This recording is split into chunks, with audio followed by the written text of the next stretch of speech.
ఇలాంటి వాళ్ళు ఎంతో మంది చూసినట్టు ఉండేవాడు. కొంచెం మీటింగ్ టు మారింది. 10 మీటింగ్కి వచ్చేసరికి సగం అయిపోయింది.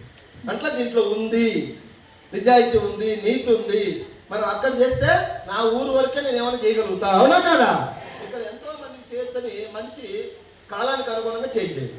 సార్ తోటి చాలా మంది మాజీ సర్పంచులు వచ్చిండ్రు, ప్రజెంట్ సర్పంచులు వచ్చిండ్రు, ఎంపీటీసీలు వచ్చిండ్రు. ఈ సిస్టానికి కనెక్ట్ అవ్వాలి. వచ్చిండ్రు, పోయిండ్రు. వెలిగే దీపమే మరో దీపాన్ని వెలిగించగలదు. వెలుగుతారా? ఎంతమంది వెళ్ళడానికి రెడీ కూడా? ఒకసారి rise your hands. Wow, God bless you. దేవుడు అందరిని వెలిగించాలి. వెస్టీజ్లో ఉంది అవకాశం. ఇక్కడ రిటైర్డ్ పర్సన్, స్టూడెంట్ ఏం లేదు. ఏమో స్టూడెంట్ ఆమె తీసుకొచ్చింది. స్టార్టింగ్లో ఎలకాయ లక్కని చెప్పింది. వాళ్ళ అక్కకి చెప్పిందండి, మనిషి వాళ్ళ అక్కకి. ఆ అమ్మాయి తెలియకలు ఏం చెప్పిందంటే, జ్యోతి నేను సెట్ కాను కానీ మా చెల్లెల్ని పట్టుకో, ఆ అమ్మాయి రాక్షసి లాంటిది, పట్టుకుంటే వదిలిపెట్టదన్నమాట. బస్సులో వాళ్ళు ఏమో ఆమె తీసుకొచ్చింది. ఏమకే లేదు టికానా, ఆమె తీసుకొచ్చింది. మళ్ళీ వచ్చింది. ఇప్పుడు ఏమది 2,40,000, ఆమెది 1,00,000.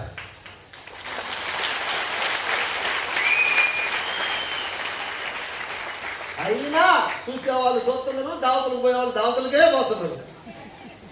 వాళ్ళని కూడా మార్చుదాం. శత్రువులు లేరు మనకు. ఈ రోజు దావతకు పోయేవాడు సంవత్సరం తర్వాత రాడా?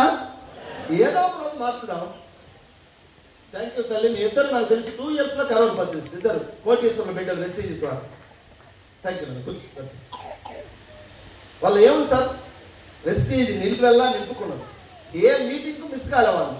సాకులు చెప్పలే. వాళ్ళ ఇంట్లో ఫెస్టివల్ ఉంది, పండగ ఉంది, ముందు మీటింగ్ అంటే వస్తారు. ఏం పని లేదనుకునేది, రోజు వస్తున్నారు. ఎవరిని తీసుకురావట్లే. నాకు వీళ్ళకి చెప్పేవాడి, మొత్తం గెలుస్తారు వెస్టీజ్లో, మీ అందరికీ డబ్బు వస్తుందని చెప్పేవాడి. నేను ఇంటికాడికి పోయి వాళ్ళు పడుకుంటే వీళ్ళిద్దరు గుర్తొచ్చేవాళ్ళు. వీళ్ళ క్యాట్ నుంచి వస్తుంది. డాక్టర్ ఏం చెప్పాలి సార్, అందరినీ బతుకుతాడని చెప్పాలి. డాక్టర్ వృత్తి. నువ్వు వస్తావంటే వాడు బెడ్ మీద అప్పుడే పోతాడు. వీళ్ళిద్దరు నా దగ్గరికి వచ్చినప్పుడు ఫోటో దిగినాను, నీకు 1,00,000 వస్తుంది అనేవాడిని. నేను లోపలికి పోయినప్పుడు ఆలోచించేవాడిని. వాళ్ళకి చెప్పినా కానీ నిజంగా నేను ఏమైనా మోసం చేస్తున్నాను. ఎక్కడి నుంచి వస్తుంది, వాళ్ళకి టీం ఎక్కడ వస్తుంది, వాళ్ళ మాట ఎవరేంటారు, వాళ్ళిద్దరికి ఇంతకింత లేరు.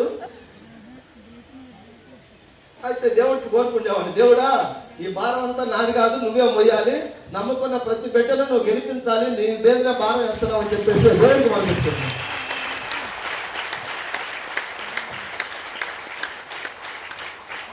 నాకైతే ఈరోజు నేను పోయినా కూడా నా జీవితానికి హ్యాపీగా ఉంది. సార్ నమ్ముకున్న కొంతమందికి అయితే న్యాయం చేసి అనిపిస్తుంది. అయితే ఇంకా ఉంటే పోరాడాల్సింది.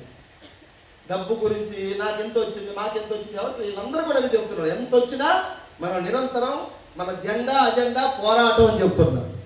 ఎంఎస్ఆర్ అసోసియేషన్ నిరంతరం పోరాడాలి. చెక్కులు, ఇన్కమ్, ఇల్లు ఈ సంబంధం లేదు. నువ్వు ఇల్లు కట్టు, కష్టపడాలి, కారు కొను, వర్క్ అయితే చేయాల్సిందే పక్కా. ఈ మైండ్ సెట్తో చేస్తే ఇంతమంది సక్సెస్ అయ్యిండ్రు. ఊరకే సక్సెస్ రాలే. ఏ కాలేజీలో కూడా ర్యాంకర్స్ పుట్టరు. కష్టపడి తయారు చేస్తే ర్యాంకర్స్ అవుతారు.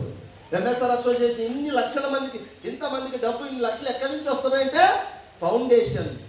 మీటింగ్స్ పెట్టినాం, ఎండనక వాననక గాలనక రేయనక పగలనక తిరిగినాం. వెస్టీజ్ గుండెల నిండా నింపుకొని ఒక ఉద్యమ స్ఫూర్తితో పోరాడినాం. బిజినెస్ లాగా చేయలే. బిజినెస్ లాగా చేస్తే ఇంతమందికి అయితే సక్సెస్ వచ్చేది కాదు. ఏళ్ళు ముద్దరేసే వాళ్ళు 7 లక్షలు తీసుకుంటున్నారు. ఇల్లు కొంటా ఉన్నాను. నాకు చాలా హ్యాపీగా అనిపిస్తా ఉంది. ఎంత గొప్ప బాధ్యత దేవుడు నాకు ఇచ్చిండు, వీళ్ళందరూ నడిపించమని. నా బాధ్యతకు వీళ్ళందరూ నాకు దేవుడు పంపించిన వ్యక్తులాగా నేను ఫీల్ అవుతాను. చాలా ఉంది చేయాల్సింది. చేసింది కొంతే, చేయాల్సింది కొండంత ఉంది అనుకుంటా. రోజు నేను పొడిసా, నేను గెలిచా, నేను తోపును, అంతమందిని చేసిన, ఇంతమందిని చేసినా అంటే అశ్రద్ధ వస్తుంది మనిషికి, అవునా కదా సార్? చేసింది గింతే, చేయాల్సింది చాలా ఉంది. ఇంకా మీరు కూడా ఆ మైండ్తో ఉండండి. మీరు జాబ్ సాధించింది, 1,00,000 వస్తుంది, కారు ఉంది, ఈఎంఐ